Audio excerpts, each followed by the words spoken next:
Good morning बच्चों। आज हम जो हमारा आगे क्लास है उसको हम आगे शुरू करते हैं। तो चलिए बिना समय को व्यतीत किए शुरू करते हैं आज का क्लास। तो हमने जहाँ तक पढ़ लिया तो उसके आगे देखते हैं। तो हमारा आज का क्लास जो था उसको थोड़ा ध्यान में देख लीजिएगा। आपको क्या पढ़ना था? हमें पढ़ना था प्रतिरोधकों का श्रेणी क्रम में संयोजन। मतलब जो प्रतिरोध होते हैं, रेजिस्टेंस होते हैं, वो श्रेणी क्रम में जुड़ेंगे तो कैसे होंगे और समानांतर क्रम में जुड़ेंगे क्या होते हैं। देखिए और ये समझ लीजिए श्रेणी क्रम क्या होता है। श्रेणी क्रम का मतलब हो गया, मान लीजिए कौन आदमी है, ठीक है ना, या मान लीजिए रेजिस्टेंस है, ये रेजिस्टेंस है। इस रेजिस्टेंस में मान लीजिए एक हाथ इसका ये है, एक हाथ इसका ये है, दो बात हो जाएगा ना। ऐसे मान लीजिए यदि कोई अन्य व्यक्ति आकर उसका क्या करता है कि इसी हाथ को ये हाथ पकड़ता है, ठीक है, और एक हाथ अपने ऐसे मुंह खड़ा करके फिर एक हाथ अपना छोड़ देता है बस समझना। तो उसके पास एक हाथ पकड़ा, कौन सा हाथ का, एक हाथ पकड़ा और एक सीधा खड़ा हो गया। तो इसको बोलते हैं श्रेणी क्रम। कौन सा क्रम? श्रेणी क्रम।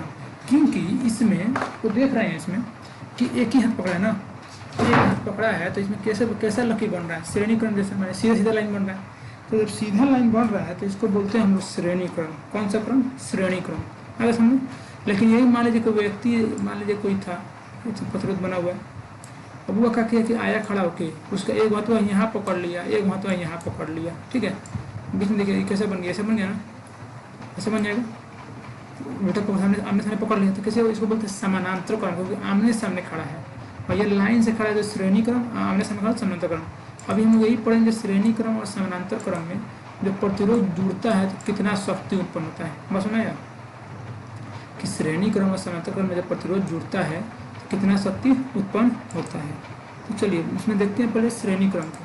तो श्रेणी क्रम को तो जब दो या तीन प्रतिरोधों का एक सिरा दूसरे सिरे से मिलाकर जोड़ा जाता है तो संयोजन को श्रेणी क्रम संयोजन कहते हैं। मतलब कि जब दो या दो से अधिक प्रतिरोध एक साथ एक दूसरे का सिरा पकड़कर, हाथ पकड़कर खड़े रहें तो उसे हम लोग श्रेणी क्रम संयोजन कहते हैं। क्या कहते हैं? श्रेणी क्रम संयोजन कहते हैं। जैसे मान लीजिए, तो देखिए मान लीजिए एक हाथ यहाँ पे हो गया, फिर एक हाथ यहाँ पे हो गया, फिर एक हाथ को यहाँ पकड़ लिया, मतलब नहीं ऐसा लगे, एक हाथ यहाँ पकड़ा, एक हाथ यहाँ पकड़ा। मान लीजिए एक का मान 5 है, एक का मान 5 है और इसका मान 3 है। पूछे पूरा मान कितना हो जाएगा, तो एक बोले 5 15 से 3 13, कितना हो 13। माने कि जो रेजिस्टेंस के प्रतिरोध का मान है कितना आएगा, 13 ओम। कितना आएगा? 13 ओम। क्यों? क्योंकि जब सीधा सीधा रहेगा तो सीधा सीधा उसको जोड़ देते हैं। जब सीधा सीधा रहेगा तो सीधा सीधा जोड़ देंगे, है वो समझ में। जब सीधा सीधा रहेगा तो कैसे जोड़ेंगे? सीधा सीधा। माने कि जो प्रतिरोध हमारा RS वो सीधा श्रेणी क्रम में सीधा सीधा जुड़ जाता है, R1 plus R2 plus R3, वो सीधा सीधा जुड़ जाएगा। बस समझ गया। तो कह रहा है प्रत्येक प्रतिरोध में एक समान धारा प्रवाहित होती है। माने कि मान लीजिए यहाँ से गया ही, जो करंट बहेगा उस सब में एक जैसा बहेगा। कैसे बहेगा? करंट एक जैसा बहेगा। मान लीजिए करंट तो एक जैसा बहेगा, लेकिन जो विभवांतर या विभव होगा वो चेंज हो जाएगा, वोल्टेज होगा वो चेंज हो जाएगा। तो इस बात को नोट में लिखिएगा कि श्रेणी क्रम में जो करंट होता है, जो विद्युत धारा होती है वो एक समान बहती है, लेकिन जो विभव होते हैं, जो वोल्ट होते हैं, उनका मान हर एक रजिस्टेंस पर बदलता रहता है। क्या होता है? हर एक मान पर बदलता रहता है। पसंद है यार? ये बात उसका लिख लीजिएगा। जैसे कि नेक्स्ट आते हैं, तो पता है V1 बराबर, अब जैसे समझिए क्यों बदलता रहता है। तो यहाँ मान लीजिए कि श्रेणी क्रम में है, ठीक है, 1 हो गया, 2 हो गया, 3 हो गया, मान लीजिए 3 हो गया, 1 2 3। अब यहाँ देखिए कि मान लीजिए R1 हो गया, ये R2 हो गया, बाद में R2 हो गया और ये R3 हो गया। मैंने 3 को प्रतिरोध अलग अलग ले लिया R3 का। आपको पता है यहाँ से एक करंट बह रहा है, सब करंट एक ही है ना। तो मान लीजिए यहाँ से I धारा जा रही है, कौन धारा? I। और यहाँ पे मान लीजिए V1 होगा, V2 होगा और V3 होगा। पता है क्यों ना? क्योंकि जो इसमें श्रेणी क्रम में करंट हमेशा एक समान जाता है और वोल्टेज अलग अलग जाता है। तो जब करंट एक समान जाएगा तो हम सब जगह I होगा, तो यहाँ भी I होगा, यहाँ भी I होगा और यहाँ भी I होगा।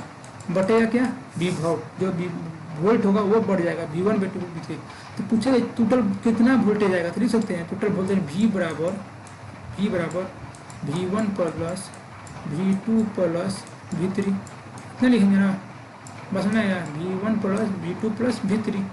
अब जैसे मान लीजिए आपको ये V1 का मान लिख सकते हैं IR1, V2 मान लिख सकते हैं IR2, V3 IR3 लिख सकते हैं ना।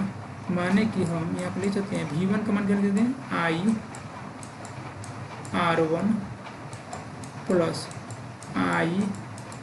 IR2 प्लस IR3, समझ आ गया IR3। अब यहाँ पे समझिए V है, देख रहे हैं यहाँ भी आई है, यहाँ भी आई है, यहाँ भी आई है। हम कहीं तीनों आई को कॉमन ले लेंगे तो हो जाएगा V, तीनों आ जाएगा बराबर I coast R1 plus R2 plus R3, तीन आएगा R1 plus R2 plus R3, जैसे यहाँ पे है V बराबर I R1 plus R2 plus R3।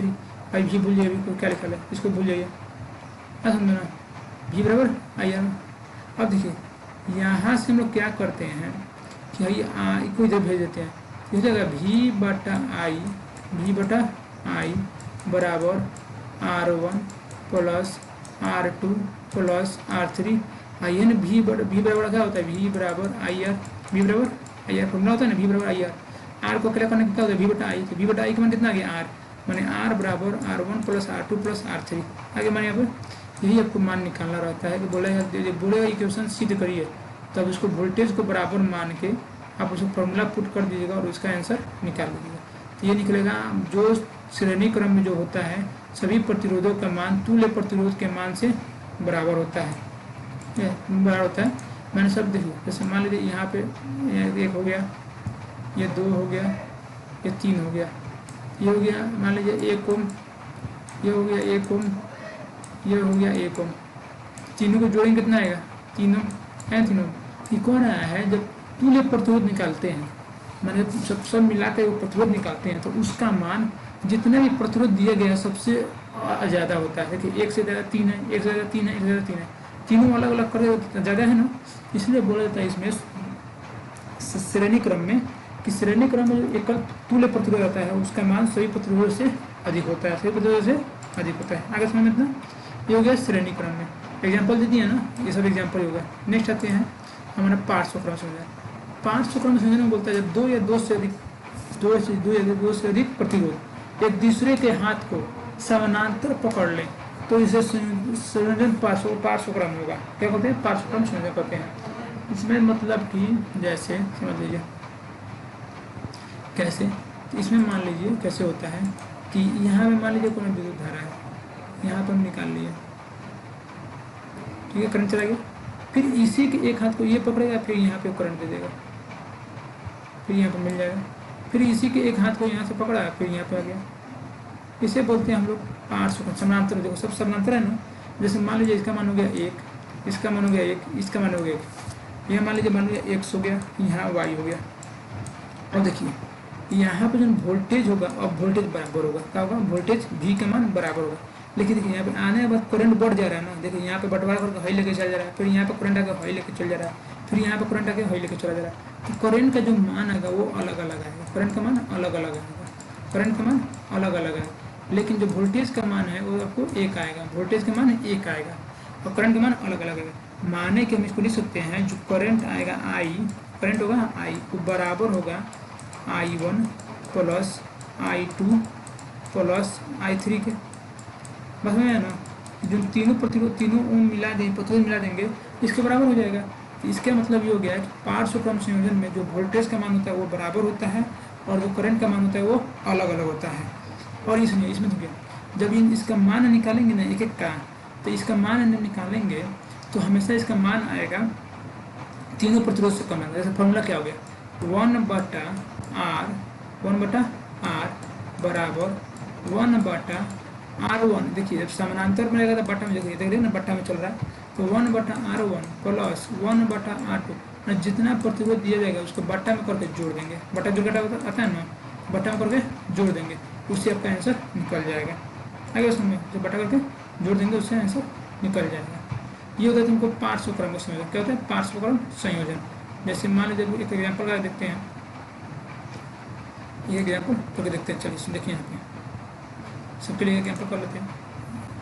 यहाँ पे देखिए चलते हैं यहाँ पे मान लीजिए हमारे कोई कलर ले लेते हैं, जैसे मान लीजिए यहाँ पे एक प्रतिरोध है श्रेणी क्रम को, पहले श्रेणी क्रम देखते हैं।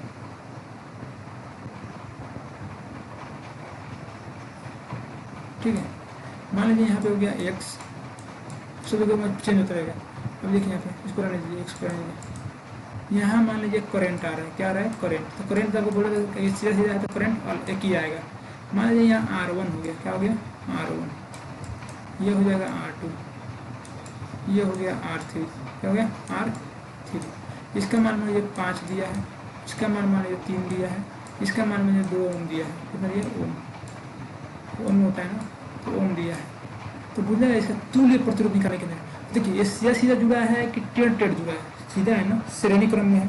जब श्रेणी क्रम में होगा तो इसका सीधा सीधा जोड़ देंगे, सीधा सीधा जुड़ने के बाद देखिए ये मान लीजिए यहाँ से आया तो 5 3 8 2 10, तो इसका ओम का जो आर का मान आएगा, पूरा आर का मान, ये पूरा आर का मान आ जाएगा आपको 10 ओम। कितना आएगा 10 ओम। अगर श्रेणी क्रम में हम सीधा सीधा जोड़ देते हैं कितना आएगा 10 ओम। ठीक है, देखिए जो 10 ओम आएगा ये तीनों से अधिक होगा, 5 से भी अधिक है, 3 से भी अधिक है, 2 से भी अधिक है। आगे समझ में इतना। अब देखते हैं नेक्स्ट देखते हैं, इसमें आगे प्रॉब्लम नहीं है। ठीक है, अब जैसे समानांतर क्रम क्या होता है, समानांतर क्रम देखिए क्या होगा। मान लीजिए यहाँ कोई एक है, यहाँ का वैल्यू हो गया x का x, क्या हो गया x। ठीक है x, और यहाँ पे आने के बाद एक हमारे प्रतिरोध चला गया,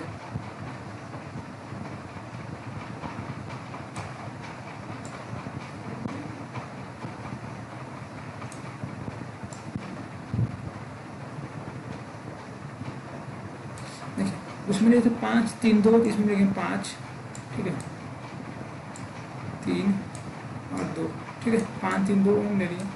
यहाँ से मान लीजिए आई आ रहा है, करंट आई आ रहा है, ये 3 भागों में बटेगा I1 I2 और I3। लेकिन जब कुछ पूछेगा वोल्टेज कितना है तो वोल्टेज यहाँ से यहाँ तक इसका जो वोल्टेज आएगा वो वोल्टेज का मान हमेशा V होगा, एक बराबर होगा, वोल्टेज चेंज नहीं होगा। तो इसका फॉर्मूला क्या है, इसका फॉर्मूला देखिए क्या होगा। इसमें क्या बोलेंगे, हमको जब आर का मान निकालना होगा तो इसमें हम आर का मान निकालने के लिए क्या करेंगे 1/R1, R1 कितना दिया है 5, 1/5 प्लस 1/3 प्लस 1/2, 1/5 1/3 1/2 बराबर किसका 1/R का मान, 1/R का मान। इसमें समझ गया।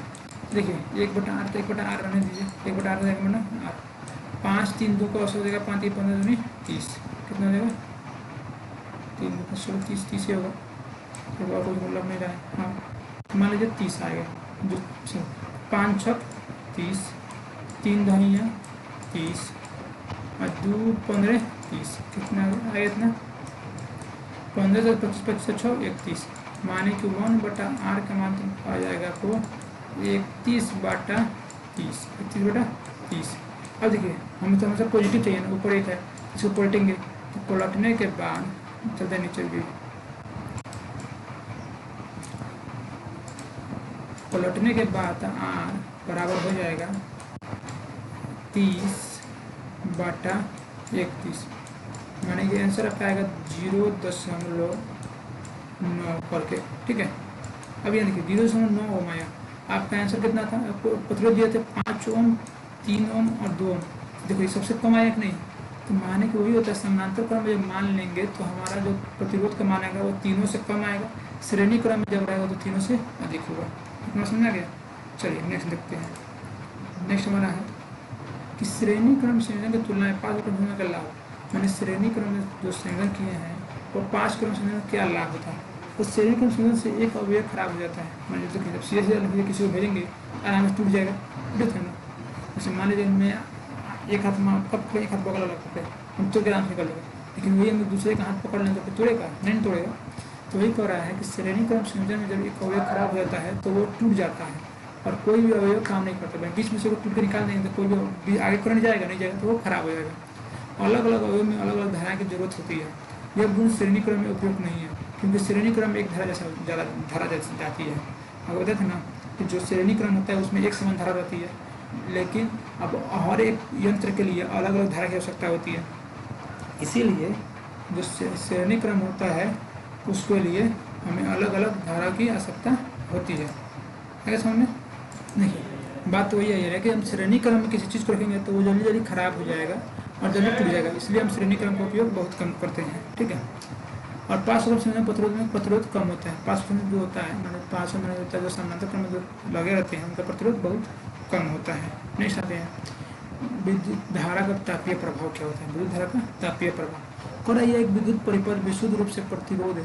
जैसे मानो जो होता है ना, जैसे घर में किसी चीज़ में से लगातार करंट जाएगा, देखेंगे वो गर्म हो जाता है। कभी कभी तारा जो घर का होता है वो गर्म हो जाता है। कैसे क्यों गर्म हो गया? मैंने उसमें करंट बार बार जाएगा तो गर्म होता है ना। तो वही बोल रहा है कि किसी भी विद्युत परिपथ में विशुद्ध रूप से माने कि गलत रूप से जब प्रतिरोध है तो स्रोत ऊर्जा रूप में उष्मा के रूप में क्षयित होती है। माने कहीं ना कहीं सौर जब होता होगा तो घर में कहीं ना कहीं वो आपको ऊर्जा जो है आपको उष्मा में बदल जाती है, माने गर्मी में बदल जाती है। यही कारण है उसे विद्युत धारा का तापीय प्रभाव कहते हैं। माने कि किसी भी विद्युत परिपथ में अशुद्धि के कारण ऊर्जा का उष्मा में परिवर्तित हो जाना विद्युत धारा का तापीय प्रभाव कहलाता है। बस अब इतना बात हम लिख सकते हैं। ठीक है। जैसे अब मान लीजिए क्या होता है, ऊर्जा एक शक्ति का रूप है। तो मान लीजिए कितना ऊर्जा आया तो ऊर्जा बराबर हो जाएगा शक्ति गुना समय। ऊर्जा बराबर शक्ति गुना समय। तो ऊर्जा का हो गया एच, गर्मी दे रहा है ना ऊर्जा, एच से हीट। शक्ति को होता है पावर पी, समय का हो गया टी, टी से टाइम। आगे समझ में बात यहाँ समझिए। 4-5 फॉर्मूला यहाँ पे है, यहाँ ध्यान समझिएगा। माने कि ऊर्जा का हो गया एच, शक्ति का हो गया पी से पावर, टी से समय। तो जो फॉर्मूला होता है पी बराबर वी आई, पी बराबर वी आई, पी बराबर वी आई। अब आई होता है वी बराबर आई आर। बात ध्यान रखिएगा, वी बराबर आई आर होता है ना। पी बराबर वी आई होता है, वी बराबर आई आर होता है। यदि हम वी का मान, जो वी का मान है, ये वी का मान हम यहाँ पर रख देंगे वी की जगह पर। आपको दिख रहा है यहाँ पर जो एगो आई आर, तो वी की जगह क्या देगा आई आर। एगो पहले से आई वहाँ पे है ना, आई तो आई पहले से आई, वी की जगह हम आई आर लिख सकते हैं, आई आर। तो 2 आई हो गया तो माने कि पी बराबर हो जाएगा आई स्क्वायर आर, पी बराबर आई स्क्वायर आर। तो यहाँ देखिए एच बराबर पी टी है, तो एच बराबर हो जाएगा वी आई टी। तो माने पी का मान क्या होता है वी आई, पी का मान वी आई। जब पी की जगह हम रख दिए वी आई तो क्या होगा V I T, V I T. अगर हम अब क्या करते हैं, हम ये वी की जगह हम रख देते हैं आई आर, की जगह आई स्क्वायर आर टी, टी ऊपर से आना। तो एच बराबर उष्मा ऊर्जा है, क्या होगा उष्मा, अतः उत्पन्न उष्मा बराबर आई स्क्वायर आर टी। अब आपको एग्जाम में ये पूछेगा तब देखिएगा कौन चीज़ दिया, आपको क्या चीज़ दिया, करंट और रेजिस्टेंस समय दिया होगा तो ये फॉर्मूला लगाएंगे। वोल्टेज करंट और समय दिया होगा तो ये फॉर्मूला लगाएंगे। शक्ति और समय दिया होगा तो ये फॉर्मूला लगाएंगे। सबके लिए अलग अलग फॉर्मूला है, तो ये फॉर्मूला का लोग ध्यान रखिएगा। ठीक है। नेक्स्ट चलते हैं। हमारा जूल का विद्युत धारा का तापीय प्रभाव नियम क्या होता है। मैंने विद्युत धारा का तापीय प्रभाव का नियम क्या होता है, इसको हम लोग कल से देखा जाएगा। ठीक है। एक ये हो गया और ये शक्ति में कल हम लोग देख के इसको चैप्टर को ख़त्म कर दिया जाएगा। ये आपका नोट्स इतना ख़त्म हो जाएगा। चलिए ठीक है।